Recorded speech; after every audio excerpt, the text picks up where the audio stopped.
நபி அவங்க சொல்றாங்க, ஒரு மனிதனுக்கு அல்லாஹ் நலவை நாடினால், அப்ப அல்லாஹ் எல்லாருக்கும் நலவை தானே நாடினான். அப்ப இந்த ஹதீஸ்ல நலவை நாடினால் என்ற இந்த வார்த்தைக்கு என்ன அர்த்தம் சகோதரர்களே?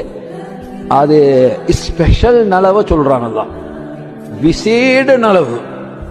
இப்ப நாங்க இன்வைட் பண்ற நேரம் கல்யாணத்துக்கோ சாப்பாட்டுக்கோ எல்லாரையும் இன்வைட் பண்ணுவோம். கொஞ்சம் பேர் இருப்பாங்க, என்ன விஐபிஸ் இருப்பாங்க, அப்படியா இல்லையா? அவங்களுக்கு ஸ்பெஷலா என்ன செய்வாங்க, இன்விடேஷன் கொடுப்பாங்க. அப்ப இந்த மாதிரி ஸ்பெஷல் இன்விடேஷன் மாதிரி சகோதரர்களே, நபி அவங்க சொல்றாங்க, மய்யுரிதில்லாஹு பிஹி கைரன், அல்லாஹ் ஒரு மனிதனுக்கு நலவை விரும்பினால் என்ன செய்வான்?